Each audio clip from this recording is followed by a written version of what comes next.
ये मैंने पूछा संस्था के किस प्रोग्राम से जुड़े थे। मेरी चर्चा दिव्या ने बताया ये पहले स्टूडेंट थे जब हम ऑनलाइन टेस्ट सीरीज चालू की थी।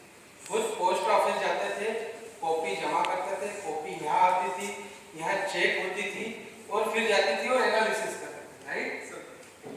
तो डेडिकेशन चाहिए। आपको ये बताएंगे कि कैसे क्या लिखना है क्या नहीं लिखना, थोड़ा सा मतलब ज़्यादा लंबा नहीं रहेगा तो इनको अच्छे से सुना। धन्यवाद सर।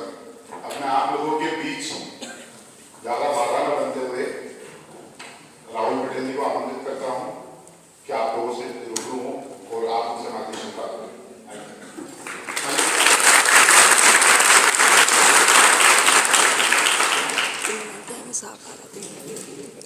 सबसे पहले तो मैं अपनी एमजीएसएस टीम को बहुत बहुत धन्यवाद देना चाहूँगा कि मुझे इन्होंने यहाँ पर इन्वाइट किया।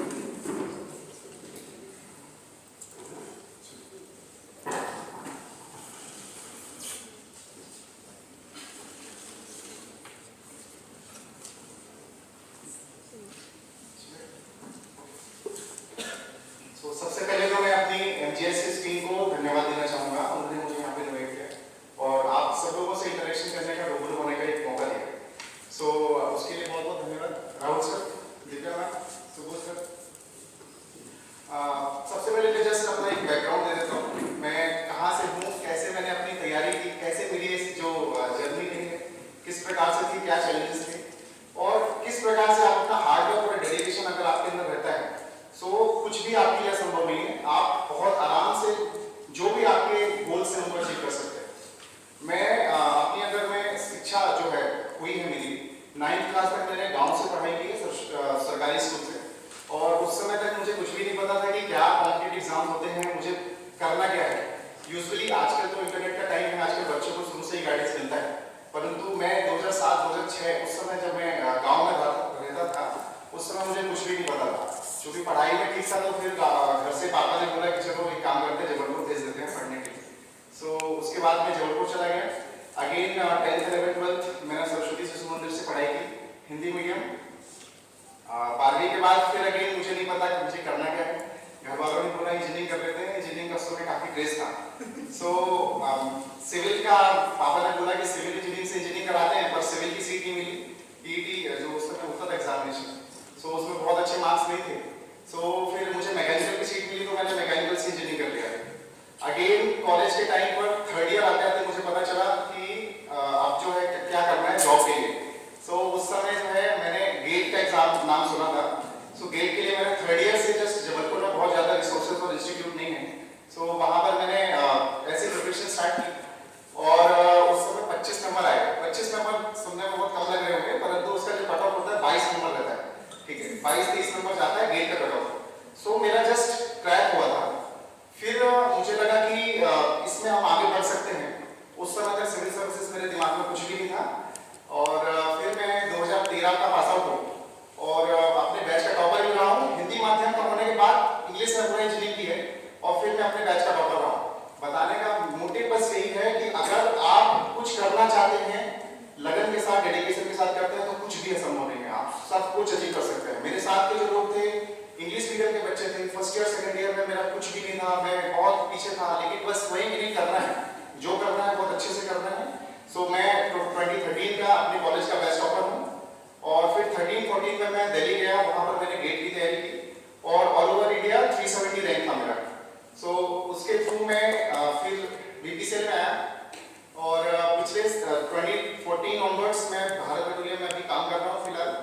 और 2016 में मुझे लगा कि बीपीसीएल में मैं लंबे समय तक नहीं रह सकता, मुझे कुछ और करना चाहिए। यहाँ पर मतलब ऐसा कि कॉर्पोरेट है, I am getting very good salary, सब कुछ बहुत बढ़िया है, पर एक सेंस ऑफ जो आइडेंटिटी है वो मिसिंग था। मतलब मुझे ऐसा लग रहा था कि कुछ और करना चाहिए समाज के लिए या लोगों के लिए, जो मुझे अंदर से अच्छा लगे, मुझे सेटिस्फेक्शन हो। सो 2016 में मैंने पहली बार एमपीपीएससी का सिलेबस देखा था और उस समय जब सिलेबस देखा तो सिलेबस देख के मैंने कहा नहीं, ये कैसे कर पाऊंगा मैं जॉब के साथ, बहुत ज़्यादा मुश्किल है। और फिर मैंने बोला कि नहीं, इसको साइड में रखो, बीपीसीएल चल रही है, बढ़िया सैलरी आ रही है, 1.5 लाख रुपये महीना, that is okay, I am okay happy. और फिर उसके बाद 2018 में मुझे लगने लगा कि यार अगर मैंने अभी कुछ नहीं किया सो फिर मुझे लाइफ लाइफ लॉन्ग यही रहना पड़ेगा, तो क्या मैं उसके लिए तैयार हूँ? फिर मैंने डिसाइड किया कि नहीं, मैं लाइफ लॉन्ग तो बीपीसीएल में नहीं गुजार सकता हूँ। फिर मैंने प्रिपरेशन स्टार्ट की 2018 में। अब जब हम प्रिपरेशन स्टार्ट करते हैं तो हमारे अंदर बहुत सारी दुविधाएं होती हैं, डाउट्स होते हैं कि कैसे करना है, कैसे होगा। मैं जॉब पे हूँ, जॉब नहीं छोड़ सकता हूँ क्योंकि घर पे कमाने वाला बस मैं ही हूँ, तो कैसे मैं मैनेज करूँगा? और मेरा कंपटीशन उन बच्चों के साथ है जो आप लोग यहाँ बैठे हुए हैं, 6 से 7 घंटे इंस्टीट्यूट में देते हैं, फिर घर पर भी आपके पास पढ़ना, आपके लिए आपके पास मतलब बस यही है, जो है यही करना है। इन लोगों के साथ मेरा कंपटीशन था, तो मैं क्या कर पाऊंगा, ये सवाल मेरे जहन में मतलब हमेशा घूमता रहता था। पर फिर मैंने सोचा कि नहीं, अगर मुझे यहाँ से निकलना है तो मुझे कुछ करना पड़ेगा। फिर मैंने 2018 में अप्रैल मई के महीने से मैंने कोचिंग जो मतलब प्रिपरेशन स्टार्ट की। जस्ट शुरू कैसे करना है उसको लेके भी अगेन डाउट्स, क्योंकि मेरे पास कोई गाइडेंस नहीं था उस समय। मैं मतलब एकदम ब्लैंक था, चारों तरफ बस सिर्फ अंधेरा था, और उस पर मुझे जो है एक उम्मीद की रोशनी फिर दिखी कि यार नहीं, एक काम करते हैं, पहले सिलेबस अभी उठाते हैं वापस और एक बार देखते हैं, वीडियोस देखते हैं फिर। और फिर मैंने यूट्यूब से अपने वीडियोस वगैरह चेक किए कि पढ़ना क्या है, कहाँ से पढ़ना है। फिर पता चला कि जो हमारे एनसीईआरटी की जो बुक्स हैं वो बेसिक फाउंडेशन के लिए बहुत जरूरी है। आपकी अगर नींव तैयार करनी है, बिल्डिंग आपको अगर बड़ा अच्छा करना है तो फाउंडेशन बहुत ज़्यादा जरूरी है, स्ट्रॉन्ग फाउंडेशन बहुत ज़्यादा जरूरी है। सो फिर मैंने अपना एनसीईआरटी की बुक्स उठाई और सारी एनसीईआरटी की बुक्स सबसे पहले मैंने पढ़ाई थी। जस्ट कुछ भी नोट्स नहीं बनाए, पहली बार जब मैंने एनसीईआरटी पढ़ा तो बस सिर्फ रीड किया कि एक बार जस्ट गो थ्रू कर लेते हैं कैसे क्या होता है। और चूंकि मैं खुद हिंदी माध्यम से था तो हमारी जो 6th 7th 8th या 9th 10th की जो बुक्स होती है बहुत ज़्यादा डिस्क्रिप्टिव नहीं होती हैं एनसीईआरटी के मुकाबले अगर देखा जाए तो। सो उस समय मैंने जस्ट एनसीईआरटी गो थ्रू किया। फिर उसके बाद मैंने कुछ और जो उस समय जो टॉपर्स निकले थे, संपदा सराफ मैम थी और हर्षद चौधरी थे, तो उनके मैंने वीडियोस देखे कि कैसे हाउ टू क्रैक एमपीएससी। तो उसमें मैंने वीडियोस वगैरह देख के फिर अपने रिसोर्सेज को तैयार किया। उस समय तक एमजीआईएसएस के साथ मेरा कोई सच कांटेक्ट नहीं हुआ था क्योंकि मैं जस्ट स्टार्टिंग फेज में था, पढ़ाई जस्ट स्टार्ट की थी। फिर मैंने जो स्टैंडर्ड बुक्स होती है, जैसे आप सभी को पता है, पॉलिटी के लिए जैसे लक्ष्मीकांत है, ज्योग्राफी के लिए माजिद हुसैन की एक बुक आती है, और बाकी अलग अलग सब्जेक्ट के लिए, इन्वायरमेंट के लिए हमारी एक शंकर आईएएस की बुक आती है। मैंने, लेकिन टू बी वेरी ऑनेस्ट, मैंने सारी बुक्स पूरी तरह से नहीं पढ़ी हैं एक्सेप्ट पॉलिटी की लक्ष्मीकांत। बाकी मैंने कुछ बुक्स जो है इंपॉर्टेंट टॉपिक्स अगर मुझे कहीं से नहीं मिल पा रहे हैं तो मैंने बुक्स रेफर की। उसके अलावा मैंने एनसीईआरटी को रिलीजियसली फॉलो किया है। एनसीईआरटी, और वो भी एक एनसीईआरटी नहीं, 2 एनसीईआरटी में पढ़ता था। एक तमिलनाडु बोर्ड की एनसीईआरटी जो इतिहास के लिए बहुत ज्यादा इंपॉर्टेंट है, 11th to 12th क्लास की, और उसके साथ में मैं ओल्ड एनसीईआरटी रखता था, रंगला थापा मैम की। सो दोनों एनसीईआरटी को साइड बाय साइड रख के मैंने अपने नोट्स बनाने प्रिपेयर किए, चालू किए। सो उसमें भी मुझे थोड़ा सा 6-8 महीने का टाइम लगा। अभी तक अगेन अब मैं लगभग मेरे सब्जेक्ट्स तैयार हो रहे थे, धीरे धीरे मुझे लग रहा था कि हाँ मैं मतलब तैयार कर रहा हूँ। अभी मुझे नहीं पता है कि मैं जो पढ़ रहा हूँ वो इफेक्टिव है, वो सफिशिएंट है कि नहीं है, वो हमको कैसे पता चलेगा। तो जो आत्म मूल्यांकन वाला जो पार्ट है, सेल्फ इवैल्यूएशन का पार्ट है, वो that is missing as of now. So फिर उसके बाद जब मैंने धीरे धीरे करके कन्वेंशनल जो भी बुक्स थी वो रेफर की और नोट्स बनाने प्रिपेयर किए, मैंने शुरू से ही नोट्स बनाए हैं। फिर मैंने एमजीआईएसएस कोचिंग का नाम सुना था उस समय काफी ज्यादा, आई थिंक इससे पहले खुली थी, कुछ 1-2 साल पहले ही खुली थी। सो फिर मैंने जो एमजीआईएसएस कोचिंग का टेस्ट सीरीज ज्वाइन किया। अब चूंकि मैं उस समय बीना में था, ब्यूरल रिफाइनरी में था मैं, और कोचिंग यहाँ थी। सो अभी मैंने मैडम से बोला, मैम दिव्या मैम से मैंने कॉन्टेक्ट किया, मैंने बोला मैम मेरी ये समस्या है, मैं वहाँ पर आ नहीं सकता हूँ पढ़ने के लिए या फिर टेस्ट सीरीज लिखने के लिए, तो आप बताएं मैं कैसे क्या करूँगा। सो फिर मैम ने बोला कि आप फिर एक काम करिए, मैं टेस्ट सीरीज की यहाँ पर आपको कॉपीज भेज देती हूँ, आप लिख के जो है टेस्ट और यहाँ पर भेज दिया करिए, हम उसको चेक करवा देंगे और आपको पास वापस भेज देंगे, तो आप कॉपीज देख लीजिएगा। अब इस प्रोसेस में अगेन मुझे लगभग मतलब 1 से 1.5 महीना लग जाता था कॉपीज आने में, फिर वापस जाने में। सो एक गैप रहता था, अंदर डर भी लगा रहता था कि यार मैं कैसे कर पाऊंगा, ये मतलब संभव है मेरे लिए कि नहीं है। और जब शुरू में मैंने फिर टेस्ट लिखने चालू किए, अब मुझे देख कोई नहीं रहा ना कि मैं टेस्ट कितने टाइम में पूरा करवाऊंगा। आप यहाँ पे बैठते हैं, 3 घंटे का टाइम अगर देते हैं एफएलटी के लिए, फुल लेंथ टेस्ट के लिए, 3 घंटे का आपके पास अलार्म है, भाई 3 घंटे में खत्म करना है, परंतु मुझे तो कोई नहीं देख रहा वहां पे। मैं हो सकता है अपने आप को खुश रखने के लिए मैं 4 घंटे में पेपर लिख लूं, नकल करके लिख लूं, लिख सकता हूं मैं। अगर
ऑफिस में लंच टाइम में अगर जैसे समय मिल गया तो उस समय अगेन मैं टाइम लगा के पढ़ता था।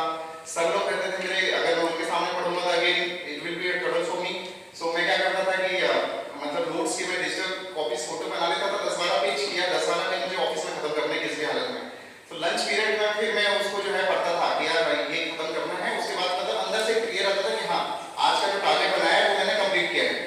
सो इस प्रकार से मैंने जो है कंटिन्यूअस मैंने दिया है टाइम, मतलब मैंने बहुत जम के मेहनत की है। समय कम था मेरे लिए क्योंकि मेरे पास जॉब का एक प्रॉब्लम था, पर मैंने जितना भी टाइम दिया है अपने साथ एकदम ईमानदारी के साथ मैंने समय दिया है और पढ़ाई की। दूसरा जो टेस्ट सीरीज लिखने का, दैट इज अ बिग क्या बोल सकते हैं अपॉर्चुनिटी है या प्लेटफॉर्म है जहां पर आप अपना सेल्फ इवैल्यूएट कर सकते हो।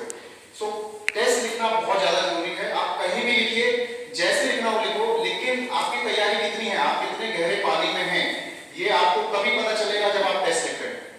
लोगों के साथ आप 400-500 लोग बैठे हुए हैं, उसमें मैं किधर खड़ा हूं ये कैसे पता चलेगा आप जब टेस्ट लिखो। मैंने एमजीएससी से लगभग मुझे लगता है 100-150 टेस्ट लिखे हूं।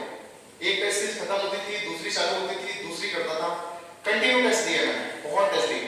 और उसी के कारण शायद ये होता था कि मुझे जैसे चीजें नहीं पता है या कोई चीज मिस होती थी सब्जेक्ट की, तो वो चीज मुझे पता चलती थी यार ये मैंने नहीं पढ़ा है। अगेन मैं क्या करता था, अपने नोट्स अपडेट करता था। 3 चीजों पर मैंने बहुत फोकस किया है। RRT, read repeat and test. पढ़ता था, रिपीट करता था, टेस्ट देता था। ये 3 साल का मेरा पूरा का पूरा टाइम पीरियड इसी में गया है। और उसके बाद धीरे धीरे मेरे रिजल्ट्स काफी अच्छे आने लगे। मुझे लगा कि नहीं, I am doing good. Sir की तरफ से भी कंटिन्यूअस मार्गदर्शन मिलता रहा। अगर कहीं पे कोई डिफिकल्टी थी, क्योंकि कई बार ये होता है कि इंग्लिश जो अंग्रेजी माध्यम में बहुत ज्यादा सोर्सेस नहीं होते हैं, तो मैं क्या करता था, हिंदी माध्यम का मिलता था सोर्स, उसको मैं इंग्लिश में कन्वर्ट करके पढ़ता था। क्योंकि आपके पास जो भी चीजें हैं सामने हैं और हमको उस हिसाब से कॉम्पीट करना है कॉम्पिटिटिव एग्जाम में। रिसोर्सेज आपके पास है, इंटरनेट आपके पास है, आप कंटिन्यू जो भी चीजें हैं आप देखते रहिए, सेल्फ इवैल्यूएट करते रहिए और डेफिनेटली रिजल्ट्स आपके फेवर में आएंगे। सो इस प्रकार से मेरी मतलब जस्ट मैंने शॉर्ट में बताया, बहुत ज्यादा अभी समय का बहुत ही अभाव है। सो इस प्रकार से मेरी जर्नी रही है। और बाकी सर अभी लोगों के अगर डाउट्स हो तो मैं थोड़ा सा क्लियर कर सकता हूँ। That's all from my side.